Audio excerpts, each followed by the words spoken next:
And we are live. We were just in riveting conversation. We cut it off for you guys, but some of it's going to carry over and linger. We're going to talk about Nick's shirt in a second. We're going to talk about Nick's beard in a second, but more related to mine in a similar way. So let me start here, guys. I just want to make sure I put that out in the universe. My name is Dan. His name is Nick. This is the Dr. Nick's Amazing Man Stuff YouTube channel, beard product company, body product company. Probably not going to be just man stuff in the near future. Who knows what's going on? But this stream is the Doctor's Orders live stream, and it's your weekly dose of the doctor's medicine. That could be taken wrong. It's the weekly dose of the positive boost, the food for thought, the mental gymnastics that you may need as you guys come in. Just see if you remember to hit the thumbs up. And if you want to share the stream out, we're going to be talking about anything and everything that you guys want today, beard related or not, company related or not. Think about your topics. Think about your questions, you guys. And my name is Dan. I am doing well. I talked about it last night on stream, so some of you heard. Had a heavy day yesterday. Bunch of just crap thrown around, medical stuff, just not the most enjoyable day, so I just worked. That took my mind off of it. Today, doing much better. Much better. Not everything is tied up. There are some loose ends, but I know they'll get taken care of. I'm going to worry about what I can control. So, wow, just hit my computer. So thank you guys for anybody that helped add to that mental nutrition that I needed. And then I'm going to kick it over to the co-host over here, the founder, the creator, and the co-owner. Shout out to Jill in the chat. She is a beast behind the scenes, making the products, formulating the products, co-owning, co-everything. But to this man, Nick, I say to you, Nick, how are you doing today? You know, another day in Wonderland, man. Just, it's the day before we're flying out of town tomorrow. So I didn't know that. We'll talk about that a bit today. Yeah. But, it's, you know what it's like the day before you fly out somewhere. Yeah. It's different if you're going on like a road trip or if you're driving somewhere. For some reason, it doesn't seem like it has the finality of leaving for the airport and going to a plane. So I agree. We're just doing that thing today where we're in like the blissfully unaware of how much we haven't done phase right now. We're like, we got this. We got the whole rest of the day. Look at what we got done so far. This is good. That's good. So, give me like 4 hours and then it'll be full 4-alarm freak out. Holy crap. Nothing's ready. Running around, skip dinner, pack until 11 and then get up early. So that's the typical flight out kind of situation. So true.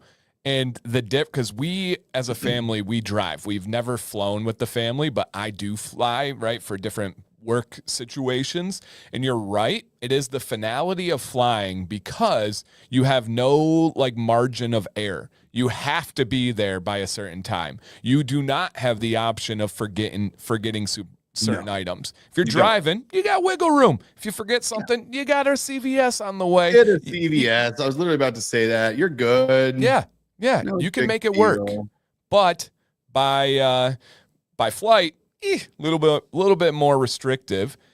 And shout out to Kay. Kay says first time able to catch this stream. Kay is one of the goddesses of this beard community. She's even been on streams recently. Went to Worlds. Is just an awesome member of this community. For anybody that's not familiar with Kay, so shout out to Kay.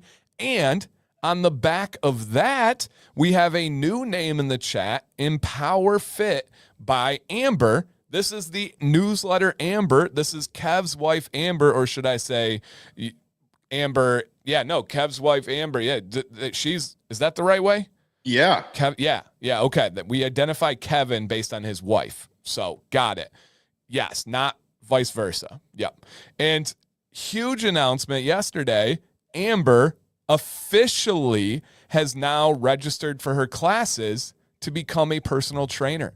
Hell She is finding this new path in life and is really going all in, and said it's been a couple of years of trying to figure it out and this and that. And I put a story up yesterday. I was like, everybody talks, but nobody actually does work. And she was like, this hit home. It's time to do work. And she's registered. She's going for it. And she's thanked a lot of the beard community for learning lessons, good and bad, but mostly good through this. So super proud of Amber, and welcome Kay to the stream, man. I love that. Heck yeah. Love it. Awesome. So the family grows larger. Exactly. And so anybody, guys, please share this out. We love having everyone in here. One of my favorite additions to the streams lately, I've been getting to know her through stream and vicariously through you, would be Miss Alicia, your sister from another mister. And I really love the tone and the humor and the little bit of sass coming into the stream. So Alicia, just know I appreciate you being here, and it's been cool getting to know you. Well, just stay on that good side of Alicia where you get to appreciate those funny things about her, because little does anybody know she's actually like not only my hype man, but sort of like my, kind of like half bodyguard, half emotional bouncer. Right. So like there's few things in life that you will regret more than pissing off Alicia. Okay. So that's just, she walks softly, carry a big stick. So it's one of those people you need on your team, but never against you. Oh, absolutely. Like if you mess that equation up, you might as well just cash in your chips, because things just aren't going to go well for you after that. I like those people. I don't like fence sitters. I like those people. Not right in the middle. Swing for it. Nope. Exactly. Okay. It's funny. Alicia. So just quick tangent here. Yeah. Alicia and I met,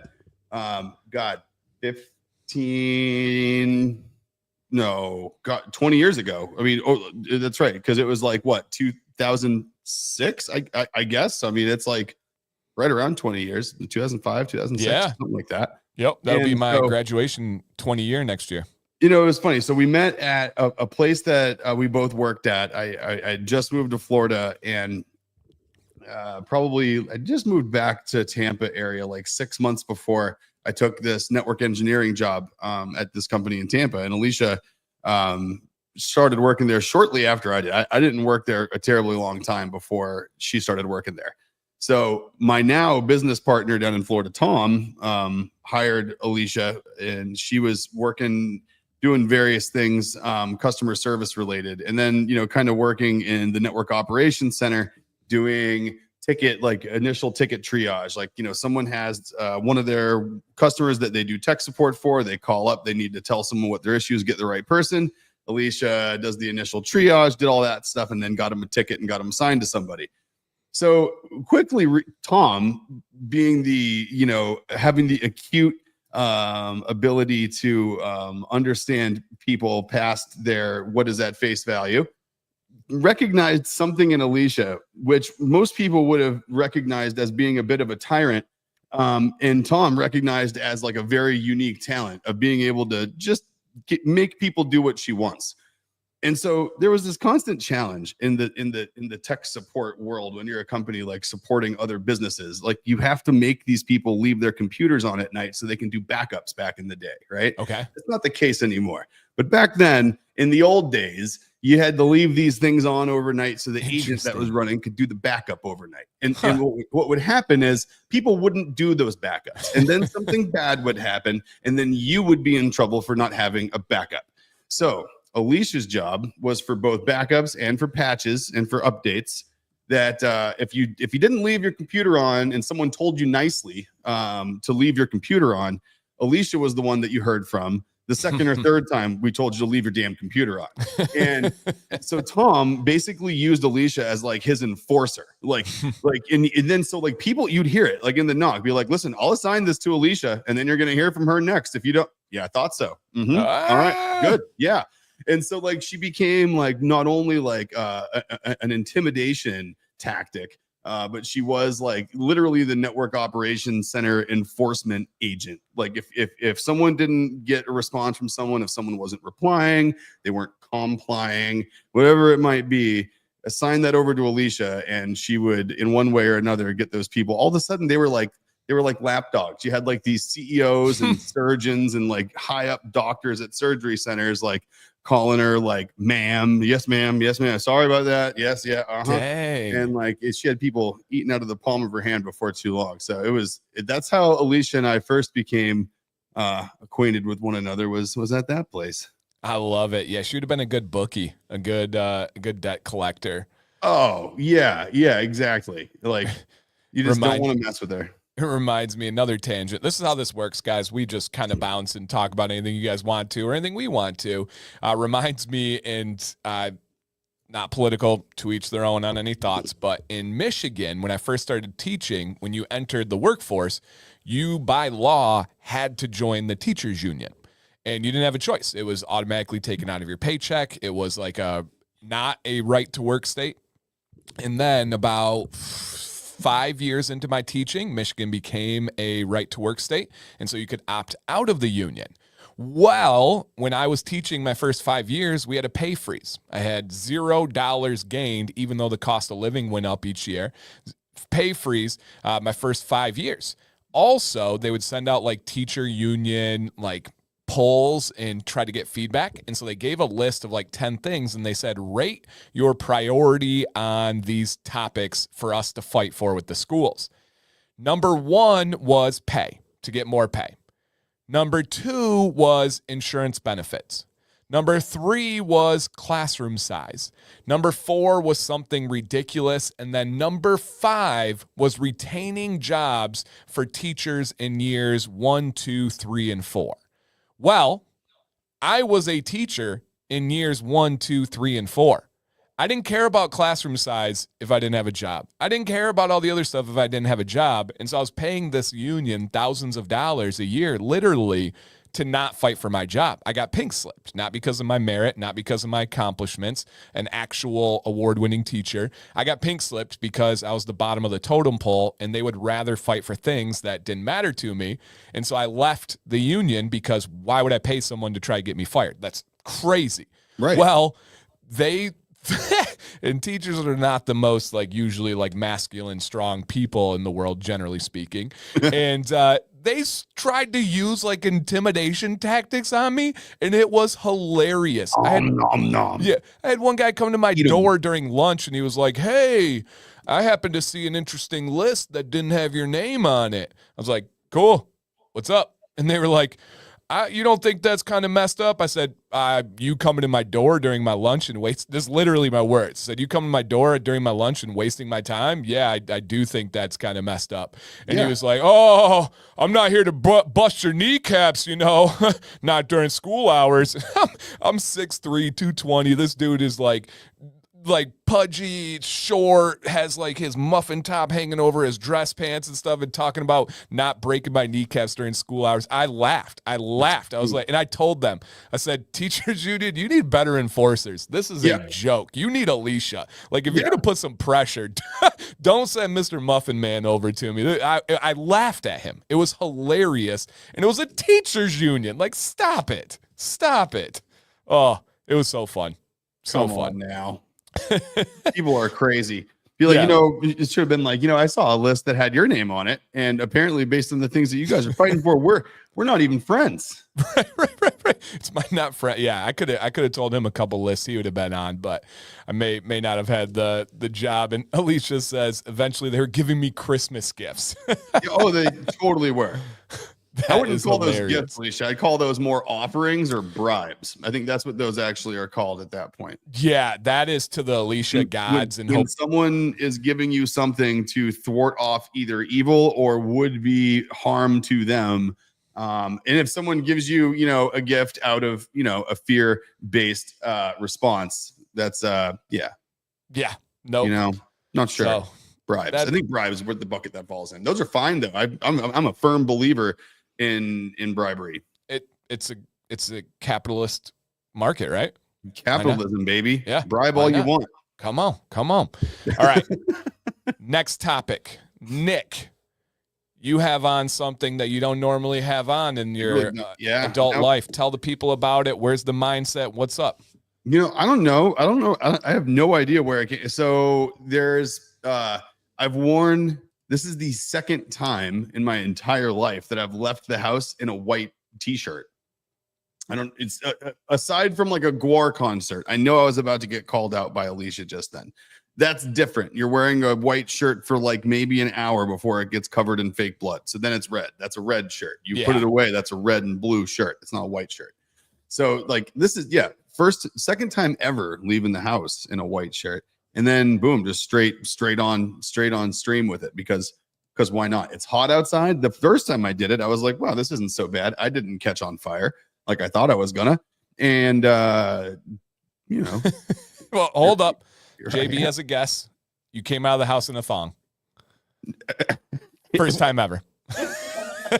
First time ever. So wait, Stand up. where did the white, how did white t-shirt go to thong? I'm super confused. She immediately said, "Why is he wearing white?" Yeah, exactly. Anyone who's known me for, I'm surprised. I'm surprised my mom wasn't like, who dressed you today? Like, who's who are Right. you? Right. Yeah, I don't wear white. I don't own a white shirt. Period. This is it. This is the one. And you know what it was? Is I bought it to go under like I bought it to go under a sport coat once. And so I don't view that as going out in a white shirt though, because I had a sport Right. coat on over it. Agreed. This is a Right? white tee. You're rocking a It white was. tee. And that was in Miami. So it was like blue sport coat over white t-shirt, light gray jeans kind of situation. That's Miami all day, baby. It was I even had purple shoelaces that Have day. to. Like I was woo. Like, where was my white Ferrari? Like Don Johnson in Miami Vice. Like, Now where it has a V, so that's not just your basic white tee. There's a little flair to it. So, and you know what's weird about it? It is a white t-shirt that's supposed to be worn as a standalone shirt. Like it's got like it's like not like the undershirt thing where it's like transparent and with like the seams and stuff. It's made to be a it was on a hanger when I bought it when I bought a sport coat. Actually, I bought it. I remember exactly where it was. I'm like, wow. I'm like, there's a difference between regular white t-shirts and undershirt white t-shirts. Got it. That was it was like a whole new world that day. I had never gone shopping for one, even to buy a white shirt before. Is And Jill, it's not, you know, is she poking got at you here, baby it's got like VT? an overlap more than it's got like a V. Okay. I heard V's are for old people now. Jack, my son's 12, and he told me V's are out. Like they're for old people. Crews are back. The like, deep ones for sure. Oh, deep V's. Like if you're not 22 years old in Los Angeles and find it appropriate to wear scarves, you are not allowed to wear that deep of a V any longer. Now, if you decide to go all the way to the extent that I just explained, then listen, we all know there's no rules for you, and you know that too. That, however, is not me. And we know that. And I know that. Yeah, we'll leave that. Yeah, we'll leave More that. importantly, the world knows that. Yeah, we all got those rules. And yeah, he said Los. Yes, this is what we were talking. Yes, I love it. I dig it. No, I don't own white tees. I went through 2 different phases of my adult life where I didn't own white t-shirts. The first, and I'm still nowhere near where I ideally should be, but the first is I got pretty pudgy at a point, you know, early days of having kids, working way too much, not caring for myself, being poor, not having money to get any food that is of nutrition, you know, and just ignorant on food and all that stuff. And so I didn't wear white because it makes you look bad. It shows off the rolls and the pudge and all that. And so I was like, okay. Then when I started to get myself in better shape and at least now confident in myself, even if it's not great, at least confident, then I had the long beard. And so I didn't want to have the transparency. And this was before it was long enough to not and do something like you have now. And so I just didn't wear them like at all. And then now I'm like, man, my wardrobe has opened up. I'm in better shape. Again, far from perfect, but in better shape. And I have the ability to wear whatever I want with a single knot, with a double knot, with different options. So and you're a super fit dude, so I'm not mad at that shirt at all. You know what? It's similar. It's so funny, man. Similar reasons why I did not historically wear white though. Like I grew up in a place where, like, you know what was weird? I guess like if you look at Hawaii, right? Like you look at like Maui or Kauai, like when you're in school, there's either I was not a popular body type in middle school. Like in amongst you were either big for a reason because you were Samoan or Hawaiian, right? Or Filipino, and that's just how you were built, or you were white and you were in middle school and you had been surfing already for 6 years and you looked like Kelly Slater in middle school. And that's just like, that was the 2 body types. It was like Samoan, Kelly Slater. Like that's the two you had. And I did not fit either one of those. I was in this very uncomfortable middle ground where I never looked like anybody else I hung out with. And so I was always worried about it. And so I never wore white for that exact same reason. I'm like, I need to wear black. I need to wear vertical lines. I need to not look like actually how I'm built. So I tried everything when I was a kid because I was just so like uncomfortable in my own skin. Yep. No, I hear you. And yeah, man, a lot of people, Nate says the beard knot has helped the wardrobe. G Squared said, I'm glad you've been nodding. It's got me to do it, and it's been rocking tank tops all summer with that. Yeah, dude. I've done several videos. I learned nodding from Nick, but then I was able to tell the beard world about it, and it really, it's kind of taken over. There's a lot. JB is doing a knot on pretty much a daily basis that I see often, and it's so versatile. I used to go to about 12 inches. Yeah, I see the clip. I used to go to about 12 inches, and then I would trim back because it would get like a little bit too blankety. Yeah. In the summer, it'd be like a wool blanket laying on your chest. But when I would go back to the 10 and less, I couldn't knot it. Now, the longer it gets, the more options I have. I can be more fitting. I can be more professional. I can be more all these things because of the knot. It really, as JB says, really comes in clutch. Dude, so if you're out there on the fence and you're like at a 6, 7, 8 inch beard, you're like, I don't know if I want to go bigger. Try it because the knot length doesn't even matter now. No, it gives you all the forgiveness in the world. It doesn't matter. I don't know. Now, the one thing for me is trimming content's very valuable to me. Number one, it helps people. I teach people, they learn, blah, blah, blah. But it's really good for views. It's really potent content. But I don't know if I want to trim because of the knot. Oh, wow. Dang, fancy boy. Wow. What if there would be a whole new category of a beard competition of knot style? So I don't think that fits into the category of freestyle beard. Right. I don't think it's a freestyle beard. I think it's a very specific style. And I think it has very rigid requirements of what it is versus what it isn't. Now, you can dress it up there, dear Tay, all you want. Okay. But I like to put the little loop. You could have the embellishments. Sometimes I put a bead in there.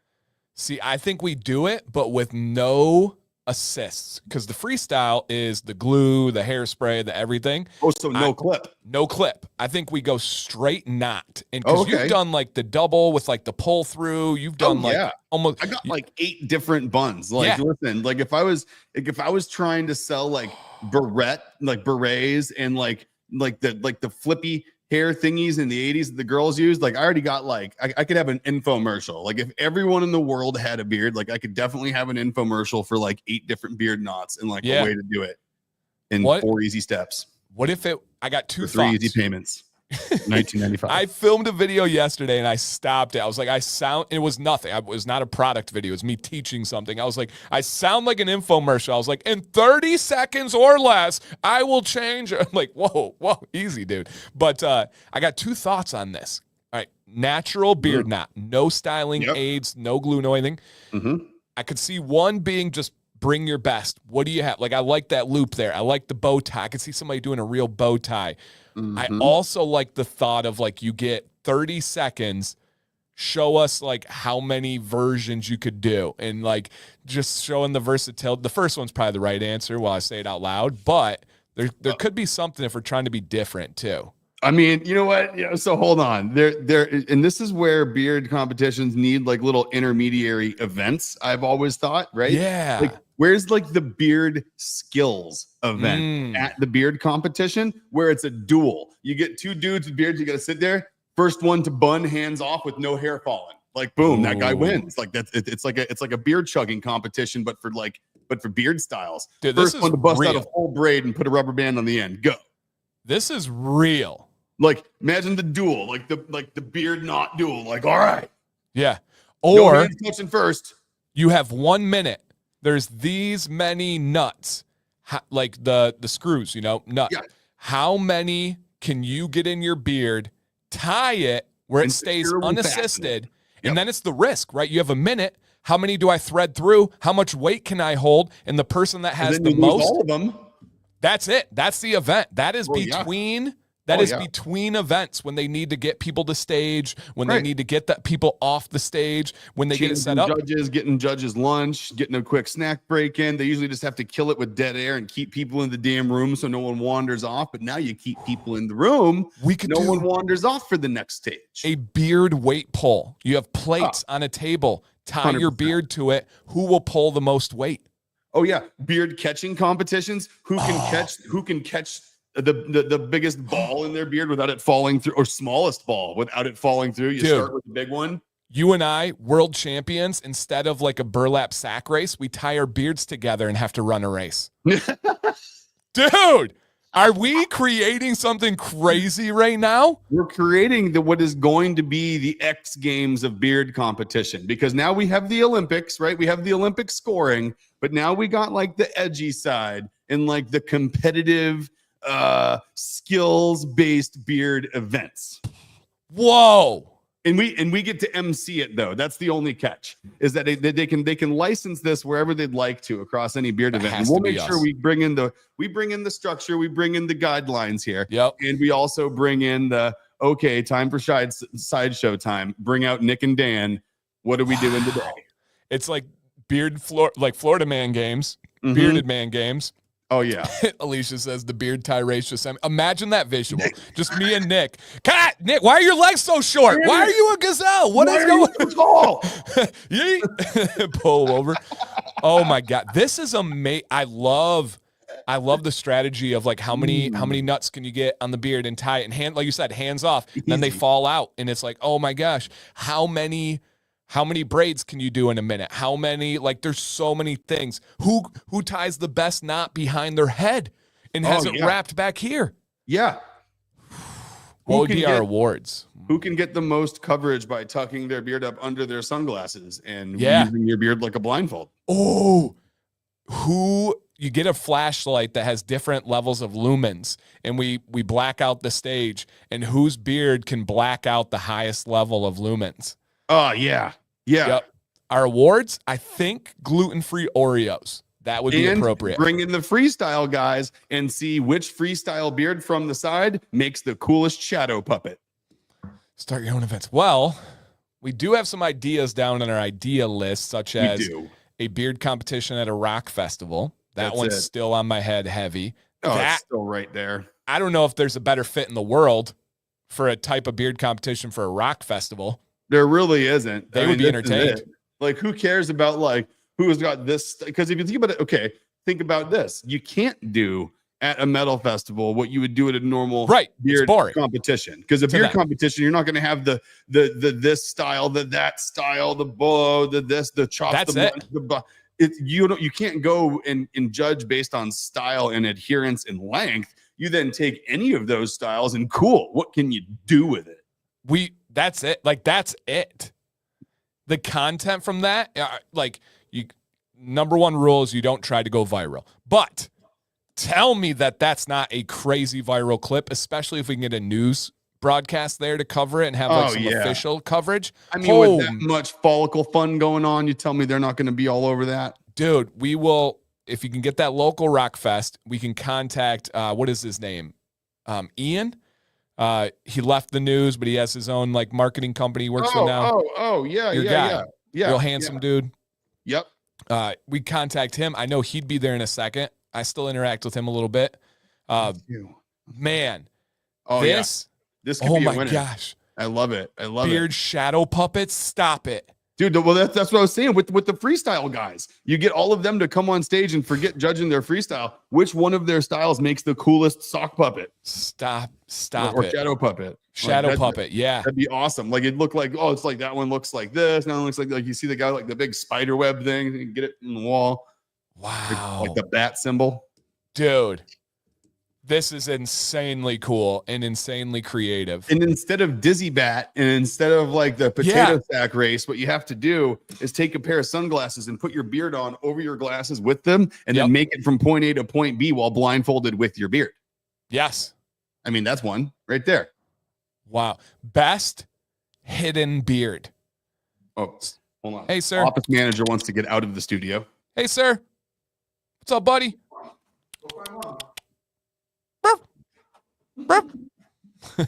No, we do, like, you know how I just had somebody ask me about this. They're like, hey man, I have a big meeting. I need to like hide my big beard. How you do it? And I was like, I sent him a video. I was like, well, do like a double knot and then you take the bottom and you flip it up into the mass of the beard and it'll look like it's like a beard that's just kind of like shorter and cut under.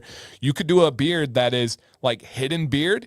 And then it's like on the count of 3, everyone reveals the real beard. And so it's like 1, 2, 3. Oh. You go boom, and then it's like bang, just massive beard, and it looks like it's a bunch of short beards. Yeah. Oh, yeah. And you could almost have it be like you have something there where it'd be like you put the beard up, and then you have to guess how long your beard actually is, and whoever gets closer to it, closest to it, like wins a prize. Wow. I don't know. That looks like he's got 3 loops around there. I'm guessing he's got at least 18 or 20 inches there. That's you, Alicia. We need Alicia on the team. One, who the hell do you think we already have slated for the event coordinator that's going to be wrangling these people backstage? And who the hell do you think is supposed to make sure that everyone gets out in the order that they're supposed to come out in when we say their name?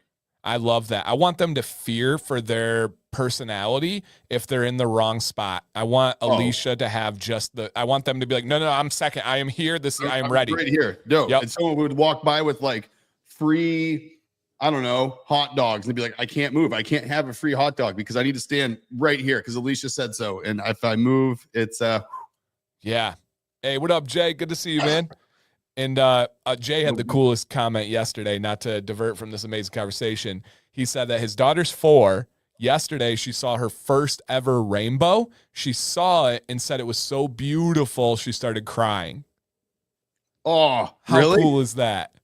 Yeah, saw her first ever rainbow, and it literally brought her to tears. Must have been a good rainbow. Yeah, that's so cool. So dang cool. All right. Okay, start over.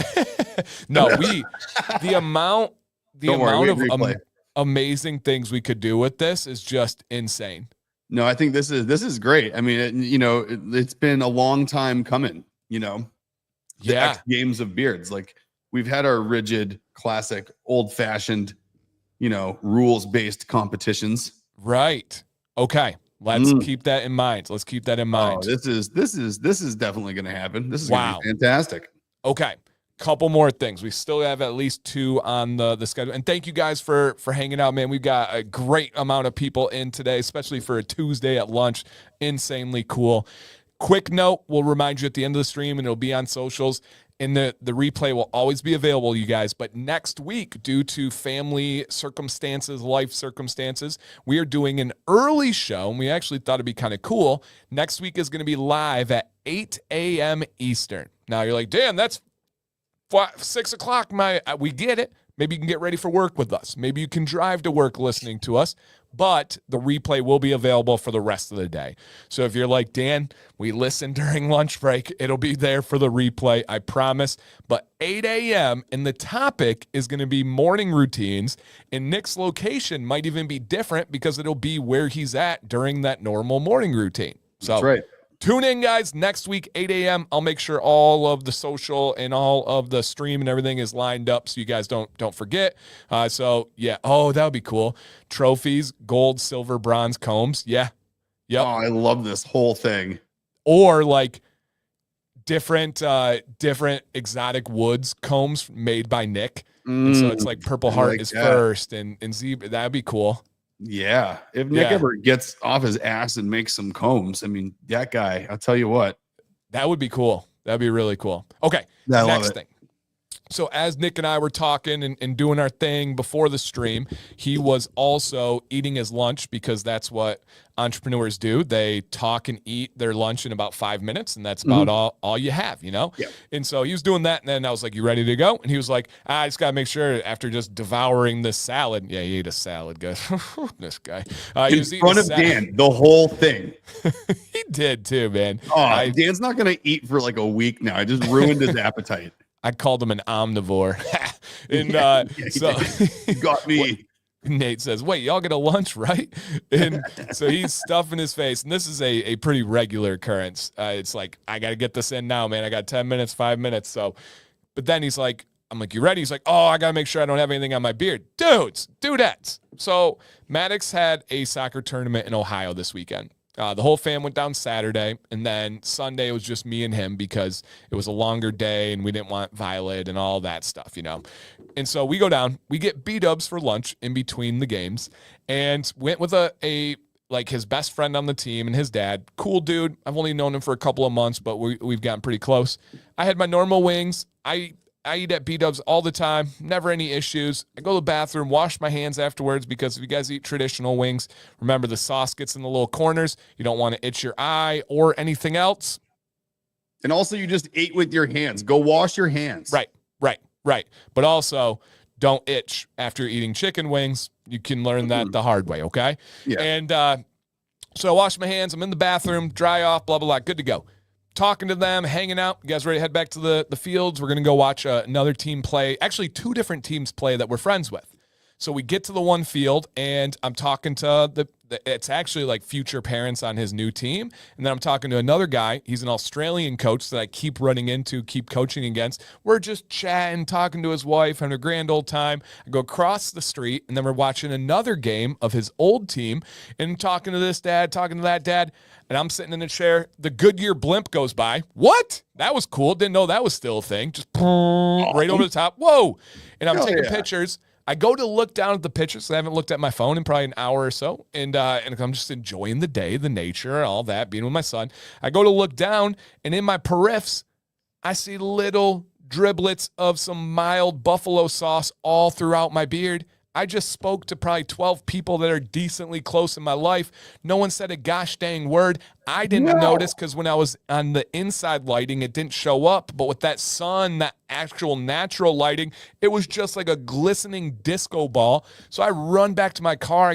I try to get out. It's not coming. So I get a bottle of water. I had it in a little knot like this, dousing it in water, napkins, all this stuff. I'm like, I haven't had food in my beard in months. This isn't something I do. I'm not a messy eater. That's when it happens too. Yeah. And it's like the worst time, the worst impression I could make on these people that I'm going to spend the next year with on his new team.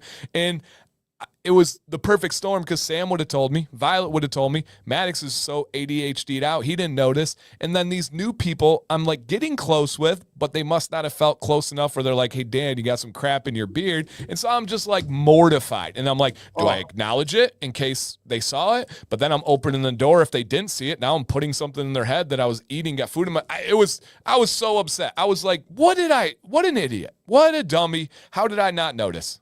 You know what you got to do is you got to give them you got to find a way to work it into a compliment and be like, oh, so-and-so, well, they're so nice. When I first met them, I was talking to them for 20 minutes with crap in my beard. They didn't tell me anything about it. So don't think they're going to say anything to you. That's you gotta find a way to work it in by saying something nice. And that way they'll be like, oh, I didn't even notice that you had crap in your beard. Or they'll be like, well, I just met you. I'm not going to say something when I first met you. Right. It's like one of the two then, Yeah, or just make it a thing and make it worse and worse until they do say more something. Sauce. Yeah, exactly. Be like, hey, is this more sauce than last time? I think I nailed it this time. I got a bunch of it in there this time. Right? Looks good. So yeah, man, that when you said that, it just triggered me, and it was just like PTSD of the weekend. I'm just like, oh my gosh, intentionally licking, oh cool. I can't. I don't think I could go that far. Really freak them out. Just really lean into it. Oh man, so yeah, that sucked, but I got over it. It is what it is. Life. I'm a man, right? Just so everyone is perfectly clear as to the person that I am if we ever hang out in person. If you have something in your beard, I don't care if we've known each other for 20 years or 20 seconds. I'm going to be like, hey, bro. At least give a little hey. Yeah. I feel, but then again, I feel like that is a thing. I think someone else with facial hair that you don't know is much more apt to tell you something is in your beard than someone that doesn't have facial hair. Facts. Because we know what it feels like. Code. It's like if I have a beard and you have a beard and you don't know something's in yours, it's my job to tell you, or else I am a terrible beard owner. Dude, keep talking. I'm writing that boy down. That's I think there's definitely got to be there's a quantifiable number there.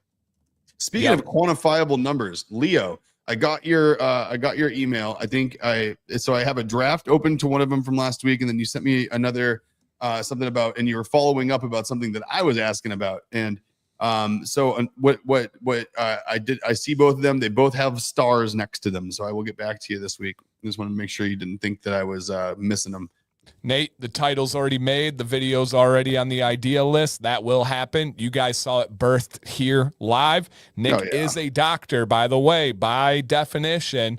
I don't know if that gives him the right to birth babies, but it for sure gives him the right to birth ideas. Dang, that's a line. I'm not that type of doctor, but I'll take it. That's a line right there. Speaking of washing hands after B-dubs, you know,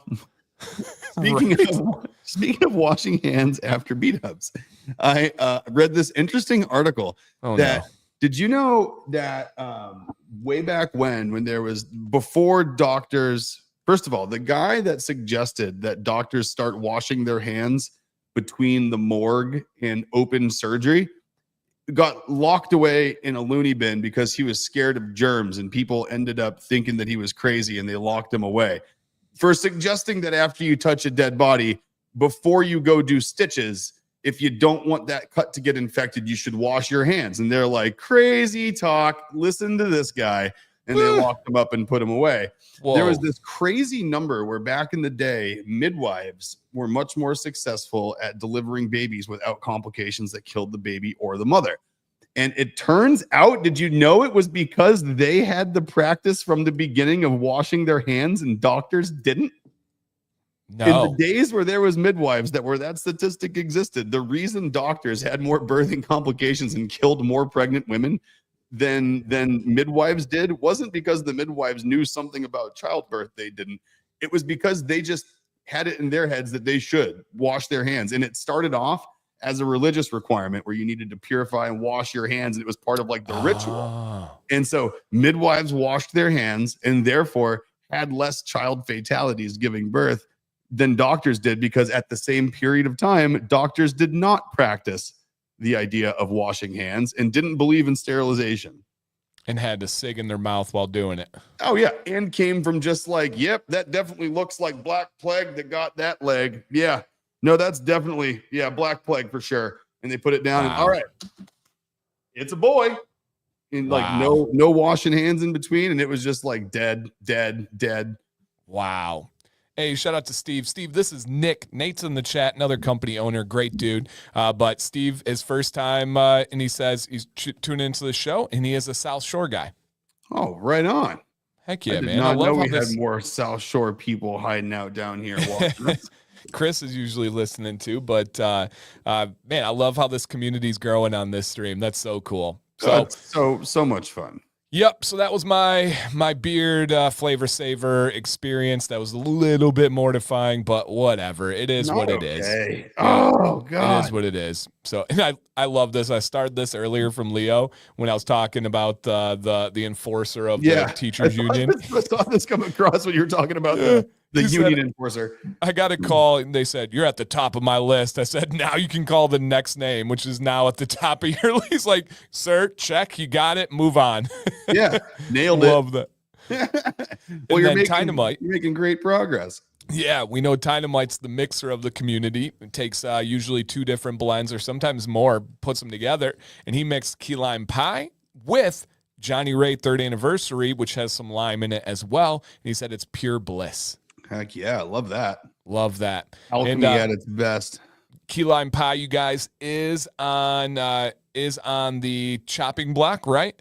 Yeah. Yep, is on the chopping block, so keep that in mind. There's, I believe, some left, some sweet smoke, which is also 10% off this month, and that one, both of those are going away. How the Rainbow Bridge? Any concept of the Christmas scents? How you guys are doing on inventory? You know, I think we're pushing through them. I would have to get a pulse this week. I haven't been down in shipping and receiving. Cool. Look for socials, guys. They'll look to get some updates on all of that. And then the only other topic that I had to make sure we covered, your flight. You touched on flying out of town. I saw a comment by Jill that gave me some context clues. But where are you guys going? What are the plans? What are the thoughts? Going to visit my mom down in Knoxville. Nice. Yeah. So Jack gets to see his grandma. We get to see mom, and we're going the efficient less stressful route this time, and taking our, we're bringing our camping chairs like you have to do when you fly on Allegiant. You bring your own chairs. You might have to fly it. At part of it. What we learned last time is bring the tie straps, ratchet straps that helps keep your chairs in place. In the big empty plane. You know how Southwest you have to pick your seat like when you get on the plane, like it's like, which by the way, that's just different whole dedicated stream to how absolutely public bust nuts banana crackers that is. Sam doesn't believe me that that's real. I told her that's real. There's not assigned seats. It's first come, first serve. No, it seems like a skit on like not even SNL. It seems like a skit on like Mad TV from back in the day. I genuinely know two large humans that fly together. They specifically pick Southwest because they go in together. They take aisle and window, and nobody ever dares sits in between them. So they get a free seat between them every single time. Last time they flew, it was a sold out flight. The person refused to sit there, got in a fight with the flight attendant, not physically, but dang near, got kicked off the plane, and they still got the empty seat because someone got kicked off the flight. Oh, boy. Didn't make them buy two seats. Didn't do that whole deal. I know that stuff. They're like, yes, we love it. We always get and they work together, and they always get a free seat. That's crazy. It's insanity. So, I mean, Allegiant's just one more iteration of that. You bring your own chair, bring a foam cooler, that kind of thing. Bring a barbecue grill, a little hibachi. Just crack a window. Open flame. Come on. No big deal. They still let you smoke. It's still smoking section. It's like they don't even have the FAA because they're like not even vaping, but regulated. They don't even care. Yeah, it's they like prefer whatever. Vaping, but open flame works too. It's totally fine. Whatever. If air pressure drops, oh well.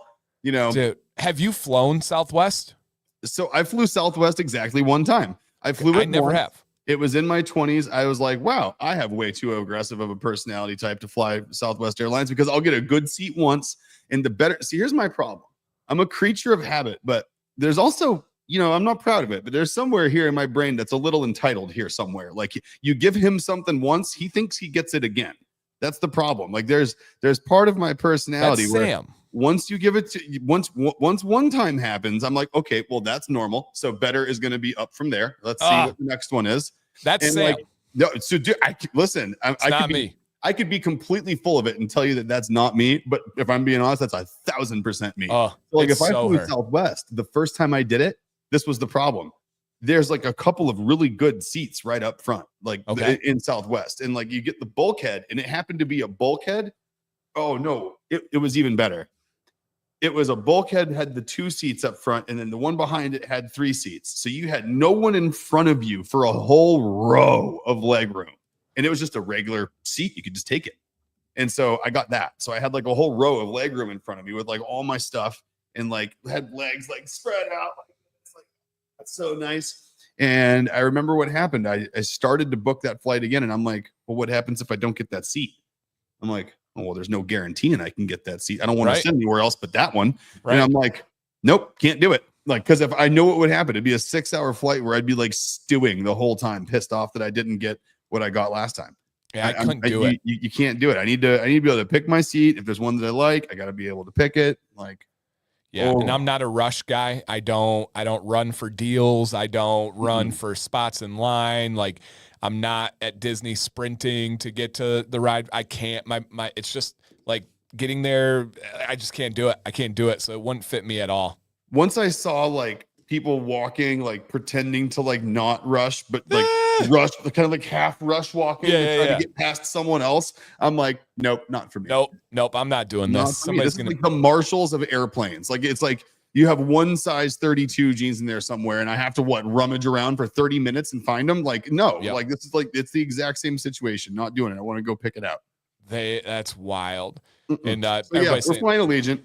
Okay. We're going down because, and the reason we're doing that is for no other reason besides, believe it or not, Allegiant is the only airline that flies nonstop from Boston to Knoxville. It's the only one. Really? No one else flies direct from Boston to Knoxville. So Allegiant opened up a flight path like a few years ago, and they flew twice a week They flew down and back once on Sunday, down and back once on Thursday. That was it. And it wasn't like two planes switched places and then came back later in the week. No, it was there, back, back. That's it. That was like their only flight path. Okay. And so now they've expanded it. Apparently a lot of people want to go from Boston to Knoxville. So it started off as just 2 days a week with one flight per day. Now they got like 5 days a week. They have flights, and it's like 2 or 3 flights in a day. So, and they're the ones. Yeah, it's just there and back. Like, so the pilots, I know my buddy's a pilot. He used to fly for them. They only did day trips. Yeah. Like, most like Delta, you have like a 3-4 days. You're doing connecting and blah blah blah. This one is you fly there, fly home, and that's your day. You show up at the airport where you live. You fly the plane. You come back to where you live. You drive home to your house. Yes. I was reading about it actually when I was contemplating it again, and I'm like, well, how bad is it? Like, are people talking about like actually having real problems on these planes, or them just being priced funny and being kind of uncomfortable? Right. And because the pricing's weird, right? Like you look up like the price to like go round trip from here to there, it's like $72, and then like you're like, oh, you want to pick your seat, it's $40, but oh, you want to pick that seat, that'd be another 60, and then. This is where they really get you. Beyond a laptop bag or a purse, you pay for carry-on. So if you want to bring like a carry-on bag, like an overhead roll-on suitcase, like boom, $70. Like, you know what I mean? So it's like they price it super duper low to kind of, I don't know, but they do still come out being less money to fly round trip for like all of us. It's cheap. I mean, it's like under $1,000 for all 3 of us for 3 round trip tickets. I mean, that's pretty inexpensive these days. Yeah, we are going to fly with Maddox for the first time this December. His team qualified for one of the biggest tournaments in the world, and so we're going to McKinney, Texas. Oh, nice. So we're going to leave Violet and Jax, and Sam, myself, and Maddox are going to fly down there for this really big tournament, and it's like the second biggest tournament. And if we win or get a top place, we qualify for the biggest tournament in the world for youth and all this stuff. But and so we're going to figure all that out. But okay, so you're flying into Knoxville. Yep. Do you know what the tail of the dragon is? I know what the tail. Go hit the tail of the dragon. So if you haven't, go hit the tail. I had no idea. So it looks like this is what I'm looking at, and it's like a sculpture. I don't know if it's just like what they have here as far like people are taking pictures in front of it. It looks like there's a building with it. So it's a road. Is that what it is? It looks like it. That's what that's set up there. It was like a 13-mile thing with like twists and turns or something like that. Yeah. Where is it? Okay. Yeah. It's a gap with 318 curves in 11 miles. America's number 1 motorcycle and sports car road. Oh, wow. Never heard of it. That is, I want to go. JB's driven it. Jill said, whoa. That sounds amazing. It's an 11-mile section on a highway. On Highway 129? That's the way. That's the road that brings you from like Gatlinburg down into Knoxville, right? Interesting. If it is, I've driven it, and I remember thinking, wow, this is a really windy road. Interesting. I used to live near a road that was kind of like a destination like that. It was Route 9 in Santa Cruz in California. It's like a whole bunch of like twisty turns up and then down. So on the 26th, if you guys are there, there's the Dragon Rally. It's the day we leave. Oh, okay. Yeah. So it'll be calm. Oh, no. Before Wait. Then. No, we're there the 26th. That's a Saturday. We're there all day on Saturday. Okay. Oh, wow. Something to look at. Well, that could be pretty cool. Go check out a little road race. Yeah. Wow. This thing's for Knoxville real. is awesome. You know what? I actually really like Knoxville a lot. I like it a lot better than Nashville. It's everything I like about Nashville without any of the things I don't like about Nashville. Yeah.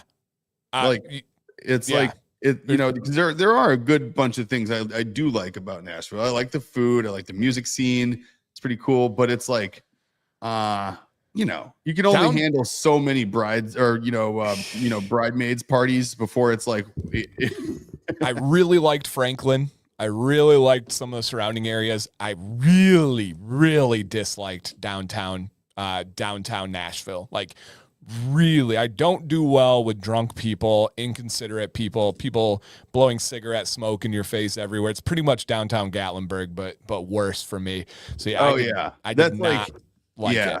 that's like Ybor City in Tampa. Like if like we're comparing it to stuff like I've lived by, like I've lived in areas that have places like that. And it's like, that's definitely not my scene anymore. You know, when I was like between 18 and 22, I used to love those kind of places and was probably one of those people, but Yeah.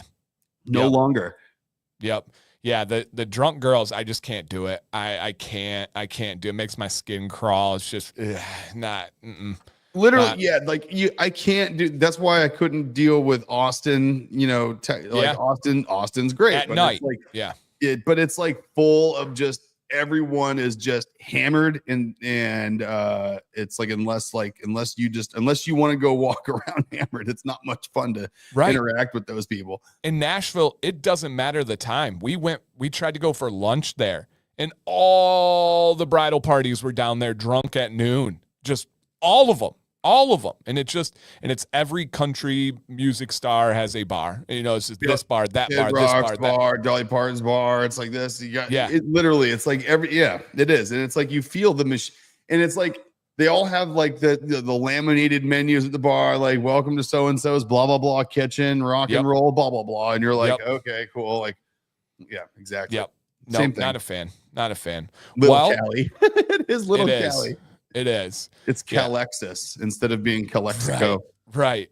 But I do like Austin for the comedy scene.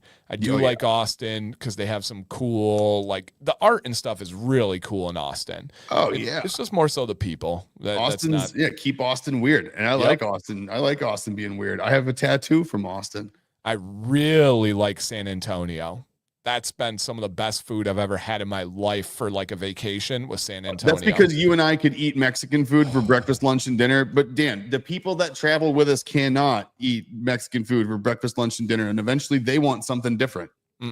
Give it to me all.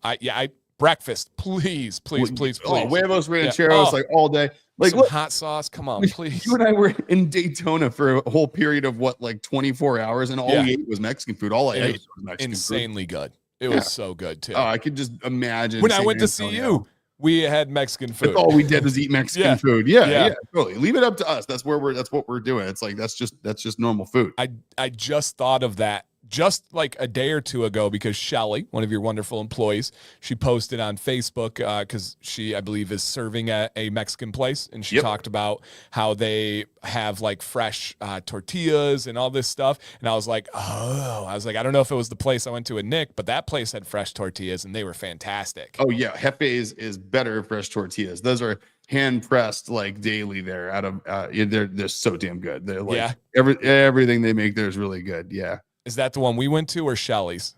No, we didn't. No, we didn't go. We went to Cancun's because we needed big tables and we needed a place that at the time could handle Violet. And so Jefe's was not going to be that place. Little smaller, little quieter, little more intimate, you know? Yeah. Yep. Way to go, Shelly. She'd be a pro now.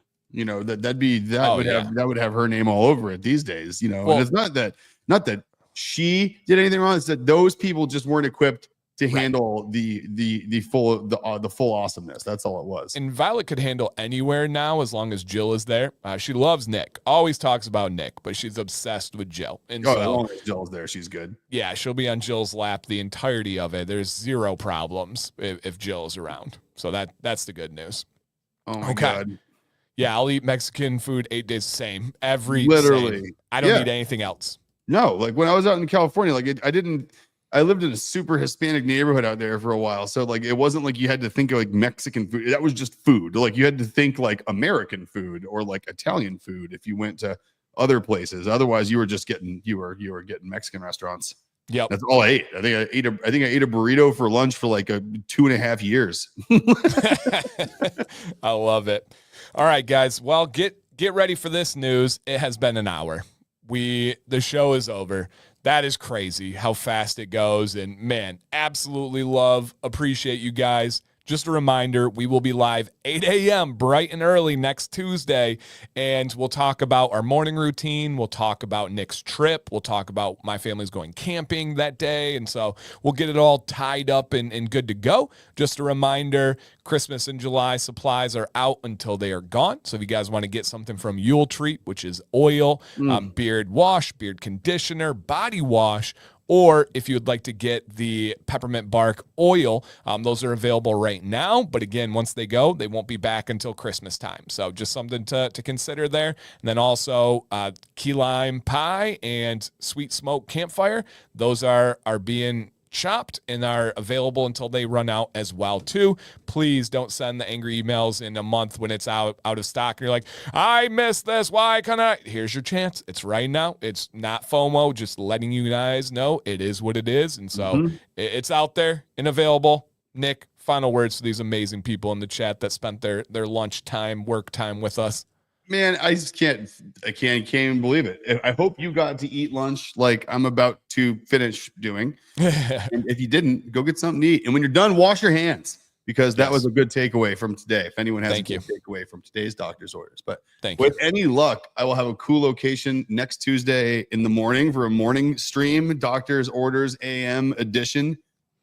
So we will have some good things in store for you then. Bring your coffee and whatever the hell else you're doing at 8 o'clock in the morning. Yes, sir. Yes, sir. All right, guys, please